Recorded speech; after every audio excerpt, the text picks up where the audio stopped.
The insult that shook the room. It was a cold evening in Washington, D.C.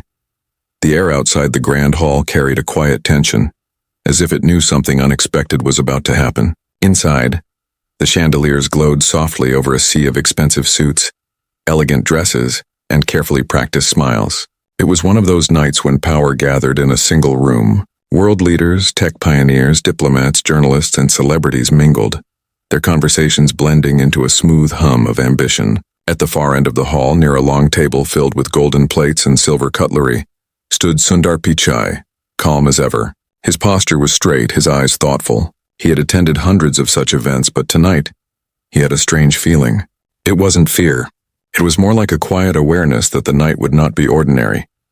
Sundar had arrived in the United States decades ago as a young student, carrying a single suitcase and a heart full of dreams. He never imagined that one day he would lead one of the biggest companies in the world. He always told people that his journey was less about power and more about purpose. He believed in building, not breaking. He believed that technology could bring people together. Tonight, he had been invited to a high-profile dinner that included political figures, including a former president known for his fiery speeches and unpredictable remarks. The organizers had assured Sundar that it would be a polite, diplomatic evening. But deep down he knew that when strong egos share the same stage, anything can happen. The evening began smoothly. Speeches were delivered.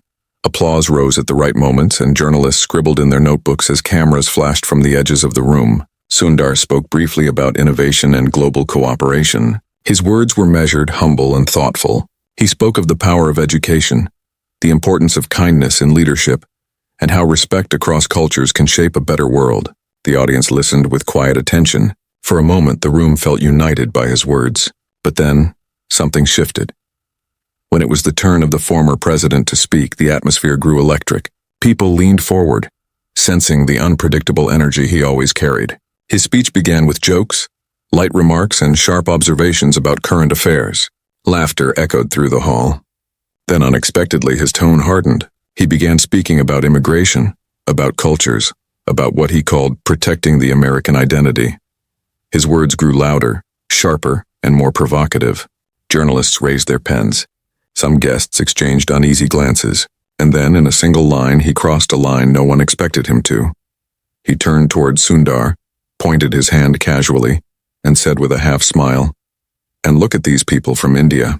They come here, take our jobs, take over our companies, and then they tell us how to run our country. Maybe next time they'll tell us how to make burgers too." For a second there was silence, the kind of silence that feels heavy, like a stone dropped in still water. The words were meant to entertain his supporters in the room, but they carried an old insult, a stereotype that cut deep into the hearts of millions watching through live streams and news broadcasts. Indian students, families, workers, and professionals across the country were listening, and they heard the disrespect. Journalists immediately began typing. Cameras zoomed in. Every face in the room revealed something different. Some laughed nervously, some lowered their eyes, some stared at Sundar with curiosity. How would he respond? Inside Sundar, a storm rose, but it was silent. He remembered his father working day and night in Chennai to buy him a ticket to America. He remembered studying under dim lights, believing that if he worked hard enough, the world would give him a chance. He remembered walking through crowded campus halls with a mix of fear and excitement, unsure if he belonged. He remembered every challenge, every act of kindness, every moment that built his life here. And now in front of the world, someone had reduced that journey to a punchline. He could feel millions of unseen eyes on him, and yet he stayed still. His breathing slowed. His hands remained folded.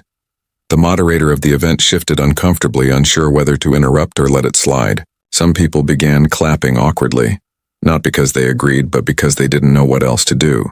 Sundar glanced briefly at the journalists. Their pens were moving fast. This moment would become a headline. And then, very slowly, he stood up. The clapping stopped. All eyes turned toward him. His voice, when it came, was calm, almost too calm. "Thank you," he said gently, looking straight at the former president. "Thank you for reminding me why I came here in the first place." The room froze. No one expected him to speak so directly, but there was no anger in his voice, no sarcasm, only a quiet strength that made people listen. He continued, "When I first came to this country, I was a student with big dreams and very little money. I stood in long lines at immigration counters. I shared rooms with strangers. I worked late nights in labs. I believed that America was a place where effort mattered more than background, and it has been true for me and for so many others. The people you speak of, they build, they work, they contribute. They are part of the story that makes this country strong, not separate from it. A soft murmur rippled through the room. Journalists looked up. Some guests nodded quietly. Others stared at Sundar with renewed respect. But he wasn't done, he added. We may come from different places, but respect is what makes us neighbors. It is what turns strangers into communities, and when respect is lost, we all lose something important no matter who we are. His words were not loud, but they carried weight. The former president smiled tightly as if amused, but the flicker in his eyes revealed something else. He had not expected Sundar to reply like this. The cameras captured every moment. Millions watching online felt a strange mix of pride, relief, and curiosity. Some saw it as a defining moment for Indian Americans. Others saw it as a quiet confrontation between power and principle. After Sundar sat down, the atmosphere changed. Conversations at the tables turned serious. People began whispering. The journalists' live blogs exploded with updates. Social media lit up with clips, quotes, and reactions. Hashtags began to trend. Within minutes, Sundar's calm words were being shared across continents. People wrote messages about dignity, about humility, about how power can be challenged not with anger but with grace. But as the dinner continued, Sundar noticed something subtle. A few guests avoided his table. Some powerful figures who once greeted him warmly now gave him distant smiles. Behind the public applause, something was shifting. He could sense that his calm response had unsettled more than just one man. It had disrupted certain expectations, certain unspoken rules about silence in the face of power. Later that night, as he stepped into the cold air outside, Sundar walked alone for a few minutes. The moonlight reflected on the pavement. Flashes from distant cameras followed him. But his mind was elsewhere. He knew this moment was not over. It was only the beginning of something larger. In the coming days there would be praise, but there would also be pressure, criticism, and challenges he hadn't imagined yet. Power never forgets when it is challenged, especially when it is challenged softly. He remembered his mother's voice from his childhood in Chennai. She used to say, "Respect is not about silence. It is about standing tall without shouting." He smiled faintly at the memory. Yes, he had stood tall, but he also knew that storms can be quiet before they turn violent. Somewhere behind political doors and media headlines, forces were already moving, and soon he would face tests far greater than a public insult. As he entered his car and closed the door, his phone buzzed with hundreds of messages. Some were from friends congratulating him. Some were from journalists requesting interviews. But one message stood out. It was from an unknown number. It said, "You shouldn't have said that. You don't know what you've started." The engine started. The night grew darker. Sundar stared at the message for a long moment, feeling a chill run down his spine. He didn't reply. But deep inside, he knew one thing with certainty. His calm reply had awakened something powerful, both in people who admired him and in those who wished to silence him. And as the car drove into the night, he couldn't shake the feeling that this was not just about one insult anymore. It was about identity, respect, and the quiet strength of millions whose voices were often ignored. His journey was about to take a turn he had never expected. The message in the shadows. The night after the event was restless for Sundar. He lay in bed, staring at the ceiling as the faint light from the street seeped through the curtains. His mind replayed every word, every expression from that evening like a film stuck on repeat. The insult, the silence, his calm reply, the tight smile of the former president, the sudden shift in the room, and finally that message. Those 8 words glowed on his phone screen as if they carried a weight far heavier than their length. "You shouldn't have said that. You don't know what you've started." It wasn't a threat shouted from a rooftop. It was a whisper in the dark, and whispers often carry deeper intentions. The next morning, as he arrived at his office, the usual rhythm of his day had changed. Cameras were waiting outside, their lenses following his every step. Journalists called out his name, their questions sharp and eager. "Sundar, do you think you offended the former president?" "Sundar, what do you say to critics who claim you disrespected the country?" "Sundar, are you planning to issue a statement?" He didn't respond. His calm face gave away nothing, but inside a small unease had begun to grow. He had faced the media countless times, but this was different. It wasn't about technology or innovation. It was about identity, and identity always brings emotions that run deeper than facts. Inside the office, the atmosphere was equally charged. His team greeted him with polite smiles, but he could sense the quiet conversations that had already happened before he walked in. Some of his senior executives seemed cautious, as if they were unsure how to approach him. Others looked proud, inspired by his calm courage. During the morning briefing, one of his closest advisors leaned toward him and whispered, "There's talk in certain political circles that they're not happy. Some donors, too. We're hearing rumors that pressure might come in unexpected ways." Sundar nodded silently. He wasn't surprised. Power rarely forgets when its pride is wounded. As the day went on, something curious unfolded online. Millions of people across India, the United States, and other parts of the world began sharing clips of Sundar's reply. People wrote long posts about dignity, about standing up for one's identity without anger. Students in small towns recorded emotional videos, saying how they felt seen for the first time. Indian families in America wrote messages about the struggles they faced daily: subtle discrimination, cultural jokes, misunderstandings, and how Sundar's words gave them quiet strength. Hashtags spread, not because they were planned, but because people felt something real. For a moment, the world wasn't just talking about technology. It was talking about respect. But alongside the wave of admiration came another wave, quieter but sharper. Certain media channels began twisting the event. Commentators debated endlessly about whether Sundar had crossed a line. Some claimed he was ungrateful. Others accused him of getting political. Anonymous blogs published distorted versions of his reply. The same words that inspired millions were being used to paint him as a troublemaker. This duality fascinated him, how one moment can be both a beacon and a target, depending on who is looking. In the middle of this storm, he received another message from the same unknown number. "You think they're clapping for you, but some are sharpening their knives." He read it carefully. It wasn't dramatic. It was quiet, almost poetic, and that made it more unsettling. He showed it to his head of security, who immediately traced the number. Within minutes, they found it was untraceable, masked through multiple layers of rerouting. Whoever was sending these messages knew exactly what they were doing. Sundar wasn't easily shaken, but he understood patterns. This wasn't random hate. This was organized, deliberate, and personal. Later that evening, as the sky turned orange over the city, Sundar decided to take a walk on the rooftop terrace of his building. The cold wind brushed against his face as he looked down at the glowing streets. His assistant had advised him to avoid going out alone, but he needed space to think. His thoughts drifted back to Chennai again. He remembered his childhood neighborhood, the crowded lanes, the scent of jasmine in the evenings, his father's bicycle, his mother calling him in for dinner. He had grown up in a world where respect wasn't just a word. It was woven into daily life. Elders were greeted with warmth. Neighbors shared food without asking, and even disagreements were softened by kindness. Somewhere deep down, that simple world still guided him. And now, as he stood between skyscrapers and flashing cameras, he wondered if kindness could survive in the world of power games. The next day, a surprising invitation arrived at his office. It was from a well-known senator who was close to the former president. The message was polite but firm. "Let's have dinner private tomorrow night." Sundar showed it to his communications director, who frowned. "This is not just dinner," she said softly. "This is a test," he agreed.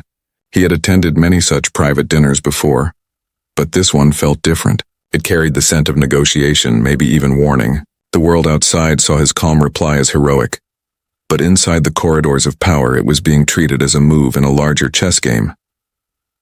That evening, he prepared for the dinner with quiet precision. He wore a simple dark suit, nothing too extravagant. His team briefed him about possible discussion points, possible pressures, possible hidden agendas. He listened carefully but gave no emotional reaction. Inside, his mind was clear.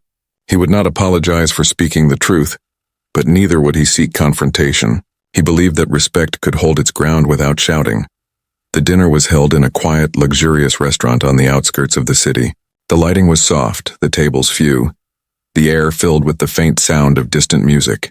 The senator arrived first, offering a warm smile that didn't quite reach his eyes. After some light conversation about business and global affairs, the tone shifted, just as Sundar had expected. The senator leaned closer and said in a low voice, "You're admired, Sundar. People look up to you. That's why what you said carries weight. But some circles feel you embarrassed them. There's talk of certain regulations, certain investigations. Nothing official yet. Just whispers. You know how whispers grow?" Sundar listened without interrupting. His face remained calm, But inside, he was reading every hidden layer of those words. This wasn't just a friendly conversation. It was a polite reminder of power. The senator continued.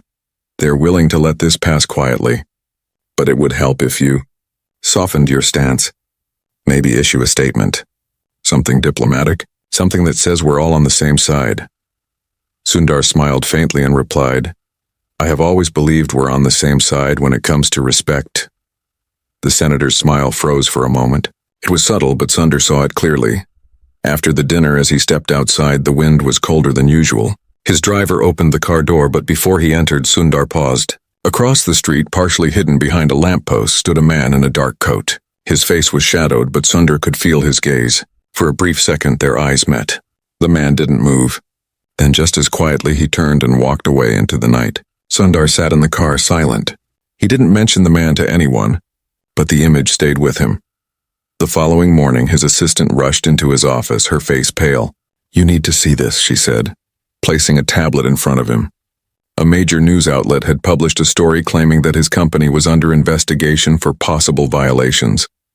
The article was vague, filled with unnamed sources, but the timing was no coincidence. This wasn't random. This was the beginning of pressure. The calm reply had turned into a spark, and now, fires were being lit quietly behind closed doors. As he scrolled through the article, another message appeared on his phone. It was from the same unknown number. This is how they speak when they're angry. Whispers first, storms later. Sundar stared at the words for a long moment. The messages were no longer warnings from strangers. They felt like someone who understood the game he was now a part of. Someone watching closely. Someone maybe even inside the same circles. He leaned back in his chair and closed his eyes. He wasn't afraid, but he was aware. He had faced technological challenges, business crises, and leadership decisions that affected billions. But this was different. This was personal. This was about identity, dignity, and how a few calm words could shake foundations built on silence. He didn't know who was behind the messages. He didn't know how deep the opposition would go. But he knew one thing clearly now. The real challenge was just beginning. And as the city outside buzzed with headlines and debates, a quiet determination settled in his heart. He would not retreat. He would not let fear dictate his words. But he also knew he couldn't fight this storm alone. Somewhere out there, allies would have to rise. The story was no longer his alone. It was becoming bigger than him. The crack within, the morning light filtered softly through the glass walls of Sundar's office, but the atmosphere inside was far from calm. For weeks he had lived in a growing storm, waves of praise, undercurrents of threat, and whispers in political corridors. But today something shifted. It wasn't loud. It was a subtle chill that crept into the space like a crack forming silently in a strong wall. Sundar's team gathered for the weekly leadership meeting. The room was filled with familiar faces, people he had trusted for years. They spoke about market trends, new projects, and regulatory pressures. Everything seemed routine on the surface, but Sundar had learned to listen between the lines. He noticed how certain voices were unusually quiet, how a few glances were exchanged when sensitive topics arose. It was the kind of silence that carried secrets. As the meeting ended, his longtime friend and chief strategy officer, Arjun, asked to speak with him privately. They had known each other since their early days at the company. Arjun was one of the first people Sundar had brought into his inner circle. They had built strategies together, celebrated victories, survived setbacks. Sundar trusted him deeply. In his quiet way, Arjun had always been loyal. But today, his face carried a weight that Sundar had never seen before. They stepped into a smaller conference room overlooking the city. The soundproof walls closed around them, shutting out the noise of the office. Arjun spoke slowly, his voice calm but distant. Things are moving faster than we expected, he said. The investigations, they're not just noise anymore. Some people inside think it might be safer to issue an apology, to say something that eases the tension, maybe even shift the focus onto technology again, away from politics. Sundar listened carefully. This wasn't the first time someone had suggested softening his stance, but coming from Arjun, the words carried a different weight. He asked quietly, "And what do you think?" Arjun hesitated. He looked out the window, his fingers tapping nervously on the table. "I think sometimes silence is smarter than standing tall," he said finally. "You know how power works, Sundar. They don't forgive easily." Sundar felt a quiet ache inside. He understood Arjun's fear. But he also sensed something deeper in his tone. A careful choice of words, almost as if they weren't entirely his own. "Who spoke to you?" Sundar asked gently. Arjun's eyes flickered just for a moment, and that was enough. Sundar knew. Someone had reached him. Someone had planted a seed of doubt in his most trusted ally. Betrayal doesn't always arrive as a knife in the back. Sometimes it comes as fear disguised as advice. Later that afternoon, a confidential report landed on Sundar's desk. It was from a small security team he had instructed to quietly monitor internal leaks. The report was detailed, precise, and disturbing. It showed that someone from his executive circle had shared sensitive internal strategy documents with an external political consulting group just 2 nights earlier. The files included private discussion notes about potential legal strategies, public statements, and communication plans. Sundar stared at the report for a long time. The security team had traced the access back to Arjun's credentials. For a few minutes, Sundar didn't move. His mind went silent, as if trying to protect itself from the sharpness of reality. Betrayal, when it comes from strangers, is a problem to solve. But when it comes from someone you trusted like family, it carves a different kind of wound. He thought back to their shared history. Late-night meetings, quiet conversations about vision and values, moments of vulnerability. He remembered how Arjun had once defended him, when others doubted his leadership. Now to see his name on a report like this was like watching a trusted bridge burn slowly in the night. He didn't confront him immediately. Sundar believed in understanding before reacting. He called his security chief and asked for a deeper check. Was it possible that Arjun's credentials were misused? Was it a trap? They promised to investigate thoroughly, but even as they spoke, Sundar's heart already knew the answer. There had been a subtle change in Arjun's behavior over the past few weeks. Small things he had ignored because trust has a way of blinding us to cracks. As evening fell, Sundar decided to leave the office without his usual convoy. He told his driver to drop him near a quiet park a few blocks away. He walked slowly under the fading sky, his thoughts heavy. The sound of distant traffic and rustling leaves surrounded him. He sat on a bench, hands folded, and looked at the city lights beginning to flicker one by one. He wasn't angry. Anger was never his first response. What he felt was something deeper. A quiet disappointment, the kind that doesn't need words. He had always believed that kindness and trust could build unshakable teams, but now, he was learning that even kindness can be tested by fear. While he sat in the park, his phone buzzed. It was another message from the unknown number. "The crack has appeared. It's not the storm outside that breaks walls. It's the one inside." He stared at the message, feeling a chill run through him. Whoever was sending these knew too much. They weren't guessing. They were observing, maybe even from within his circle. The thought tightened his chest. For the first time, he wondered if the mysterious messenger was trying to help him or manipulate him. The next day, a shocking development unfolded. A leaked memo appeared in a major newspaper. It claimed that senior executives at Sundar's company were internally divided and that some believed Sundar's public response had politicized the company. The memo suggested that key leaders were considering a strategic leadership adjustment if the situation escalated. It was clearly a planted story, designed to shake public confidence. Journalists swarmed the company headquarters. Board members began calling, some worried, others calculating, and at the center of it all was Sundar, sitting in his office, calm on the outside but acutely aware that the walls were tightening. He called an emergency meeting with his closest advisors that night. The room was dimly lit, the mood heavy. Some voices argued for compromise, some urged him to stand firm. Sundar listened to them all. Then he spoke, his voice low but steady. "Respect is not negotiable," he said. "We can navigate pressure, but we cannot betray what we stand for." There was silence after his words. A few nodded firmly. Others looked uneasy. He could see it clearly now. The line between loyalty and fear was becoming visible. After the meeting, Arjun stayed behind. The room emptied slowly until only the two of them remained. The quiet between them was heavy. Sundar finally asked, "Why did you share the documents?" Arjun's eyes widened, but he didn't deny it. Instead, he said softly, "I thought it would protect us. I thought if they saw we were cooperative, they'd leave us alone. I didn't want to fight a war we can't win." His voice trembled slightly, a mix of guilt and justification. Sundar felt a sharp sting, not because of the betrayal itself, but because Arjun truly believed he was helping. "Fear doesn't protect," Sundar replied quietly. "It just makes you surrender before the battle even begins." Arjun looked down, unable to meet his eyes. Sundar didn't shout. He didn't accuse. He simply turned away and looked out the window at the silent city below. A friendship that had taken years to build had cracked in a single night. Later, as Sundar prepared to leave the building, his assistant rushed in breathlessly. "Someone broke into our private server room," she said. "It happened 20 minutes ago. They bypassed multiple layers of security. Whoever did it knew exactly where to go." Sundar's eyes narrowed. The betrayal wasn't just emotional anymore. It was strategic. Someone inside had opened the door for forces outside.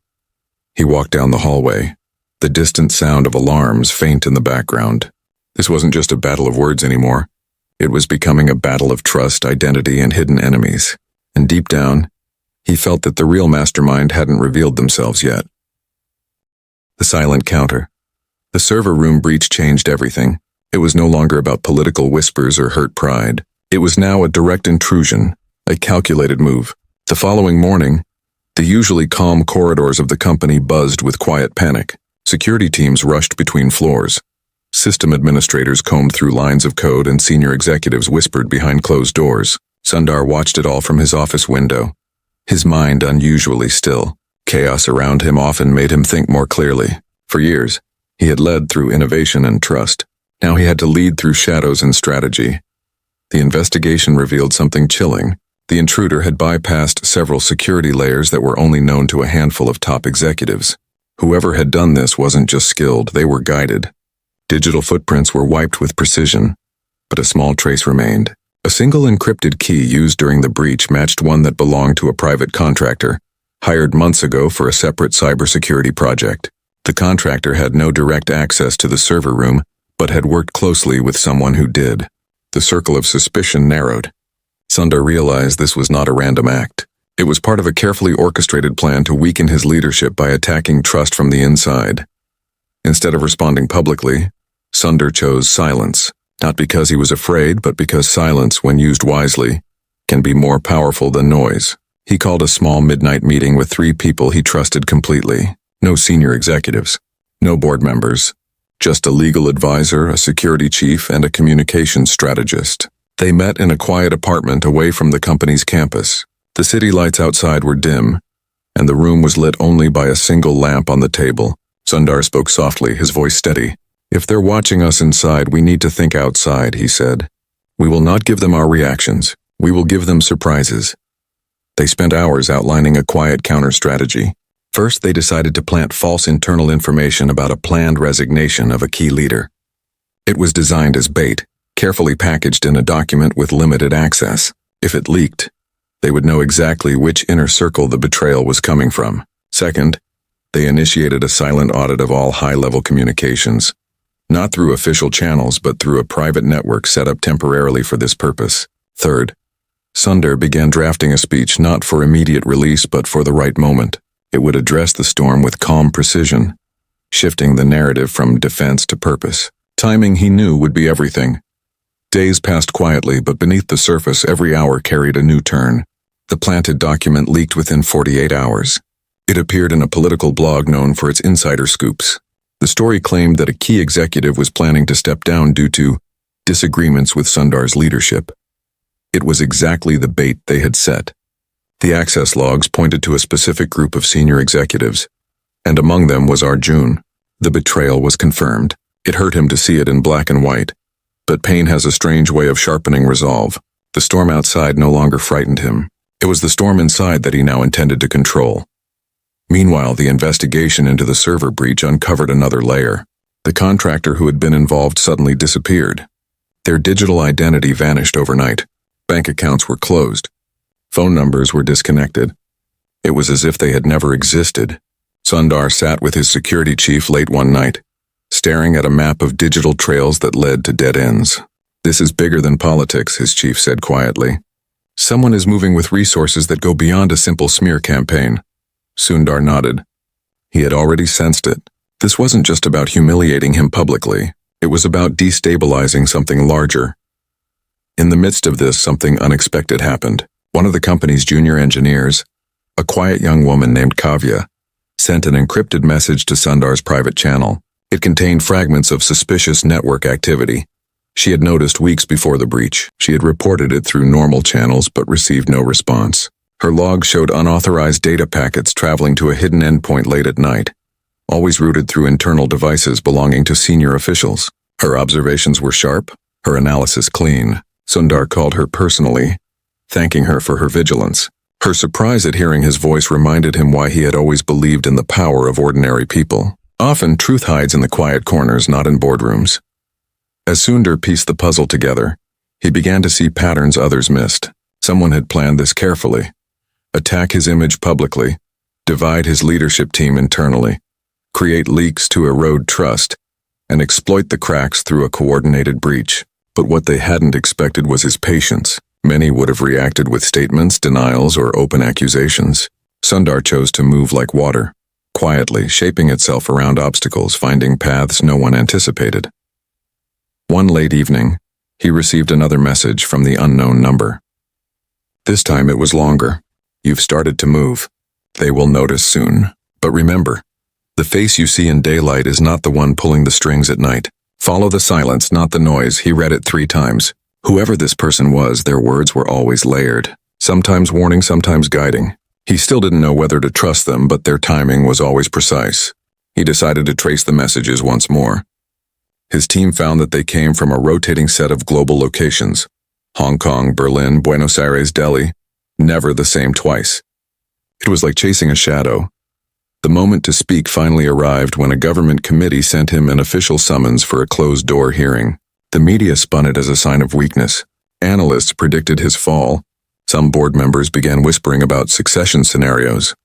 But Sundar, instead of panicking, prepared quietly. He reviewed every document, every statement, every digital trace uncovered by Kavya and his team. He spent hours at night, sitting alone in his study, reflecting not just on strategy but on values. He remembered the early days of his life. His father explaining the value of honesty, his mother teaching him humility, his teachers telling him that strength doesn't always shout. He knew this hearing would not just be about facts, it would be about character. On the day of the hearing, the streets outside the committee building were filled with reporters. Flashes exploded like fireworks. Commentators speculated endlessly. Sundar walked through the crowd with quiet steps, his face calm, his mind focused. Inside the room, powerful figures sat across the table, their expressions a mix of curiosity, hostility, and calculation. He greeted them politely and sat down. As the questioning began, he responded not with defensiveness but with clarity. Every accusation was met with evidence. Every insinuation was answered with patience. The hidden alliances that thought they could corner him began to realize he had come prepared. But just when the hearing seemed to turn in his favor, a shocking moment occurred. A committee member held up a printed document, claiming it contained proof of a private conversation between Sundar and a foreign political figure. The implication was serious. It suggested collusion. Sundar looked at the document carefully and recognized it immediately. It was a complete fabrication, but it used fragments of real internal communication to make the lie believable. The room grew tense. Cameras outside captured the breaking news within seconds. This was a new level of attack, an attempt to paint him not as a leader under pressure but as someone dangerous. He remained calm, but inside, he knew this was the moment they had been preparing for. The false document was the climax of a carefully built trap. And now, with the entire world watching, every move he made would matter. Unmasking the silence. The moment the fabricated document was placed on the table, the atmosphere in the room changed completely. Until then, the hearing had been tense but controlled, like a chess game played between careful opponents. Now it felt like someone had flipped the board mid-match.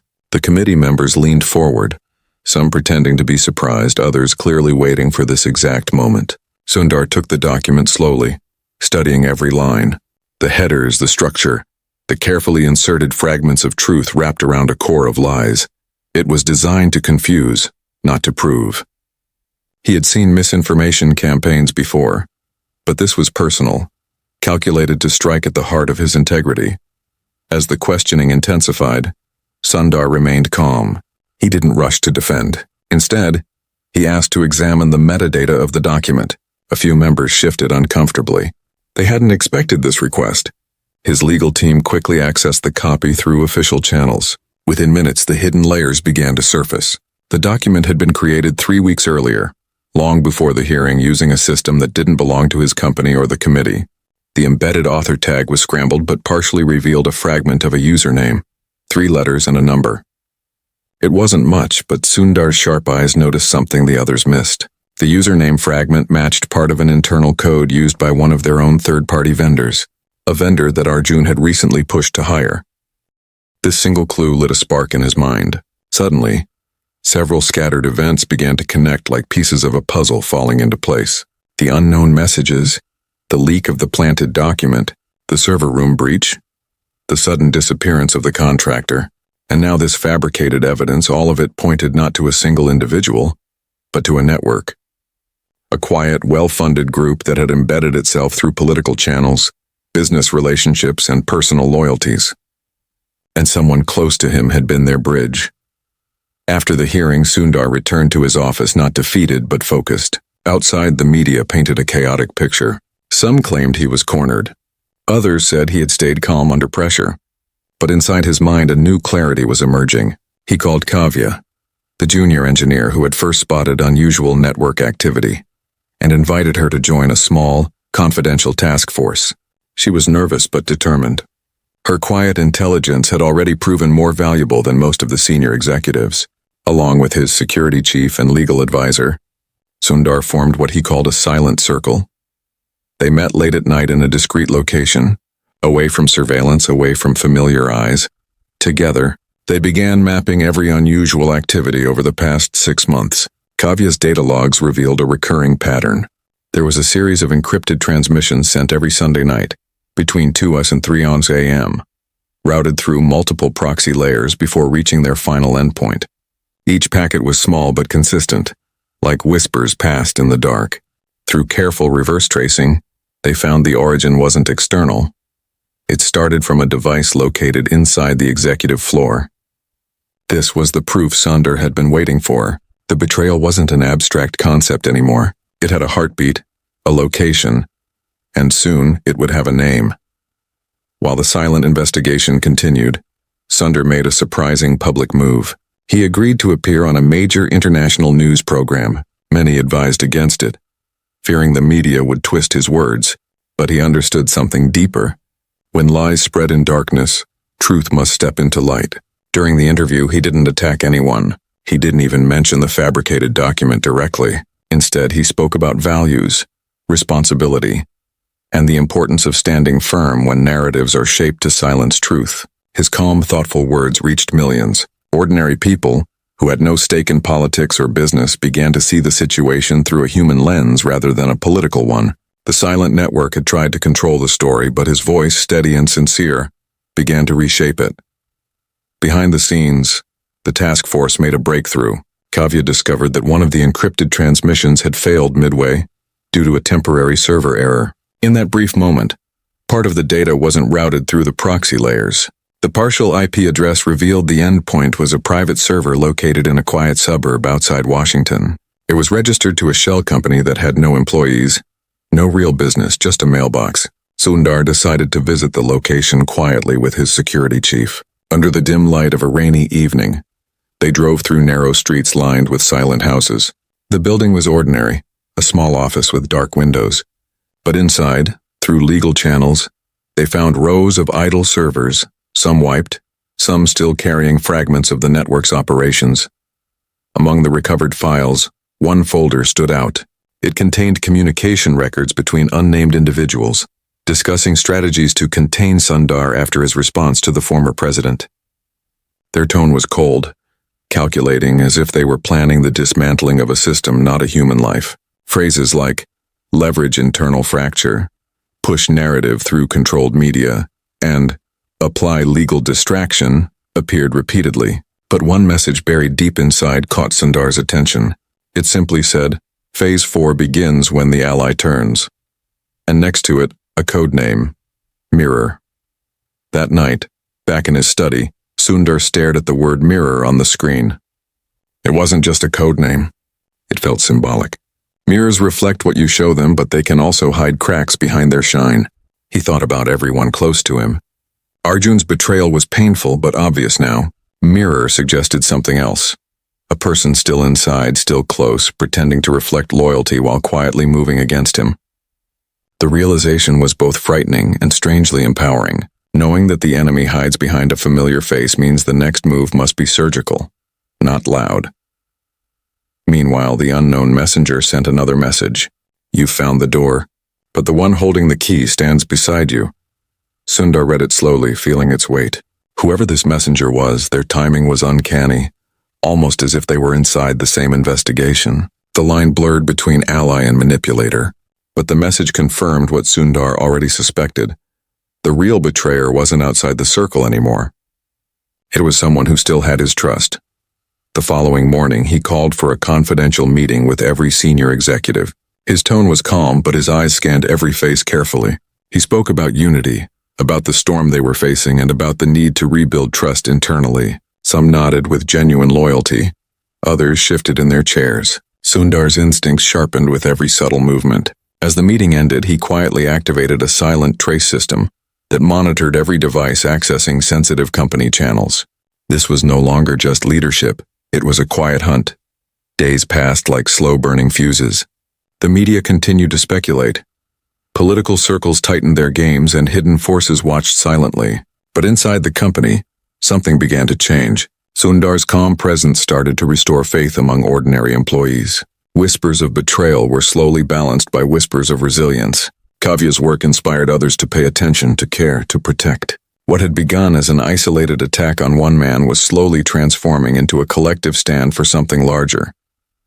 Then, late one night, the silent trace system flagged an unusual transmission. It originated from a device that belonged to someone Sundar would have never suspected. The signal was identical to the encrypted patterns used in the Sunday night transmissions. His security chief rushed into his office with the report. Sundar looked at the name on the screen, and for a brief moment his heart went completely still. The person was not Arjun. It was someone even closer. Someone who had stood beside him at every crucial moment since the beginning of his journey in America. The final reflection, the name on the screen, made Sundar's heart pause. For a few seconds he didn't move. The room felt colder, as if the walls themselves were holding their breath.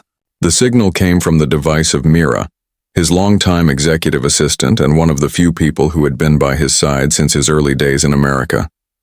She had been there when he was still a quiet, hopeful engineer trying to make a difference. She had supported him through endless late nights, personal challenges, and turning points. She knew his calendar before he did, anticipated his moods, guarded his private communications, and was trusted with things no one else saw. She wasn't just an employee, she was like family, and now, her device carried the digital fingerprint of betrayal. For a long moment, Sundar sat silently, looking out the window. The night sky was clouded, and the city lights blurred like distant stars hidden behind fog. Betrayal from strangers wounds the mind. Betrayal from friends wounds the heart. But betrayal from someone who stood quietly in the background, unnoticed yet essential, feels like the ground shifting beneath your feet. He didn't want to believe it. He went through the trace logs again, line by line. There was no mistake. The encryption signature matched perfectly. Instead of reacting immediately, he decided to observe. For the next 2 days, the silent trace system followed every digital step connected to Mira's device. What they found was subtle but clear. Each Sunday night, she accessed the executive server room remotely through a hidden backdoor she had created years earlier as part of an emergency protocol. She used it to transmit small encrypted packets to the hidden network servers. The contents weren't massive files. They were short strategic updates, meeting summaries, draft documents, and sometimes just keywords that, when pieced together, gave outsiders a map of his internal world. She had been their invisible mirror, reflecting everything without leaving fingerprints. On the third night, he asked her to join him in his office after hours. The building was nearly empty. The hum of distant air conditioning filled the silence. Mira entered with her usual calm, holding a folder, unaware that the entire security team was silently monitoring from the floor below. Sundar didn't confront her immediately. He spoke gently, asking about routine matters. She answered naturally without suspicion. Then he turned the screen toward her, showing the traced transmissions. Her expression froze. Not in shock, but in the way a person freezes when the hidden world they built is suddenly exposed to daylight.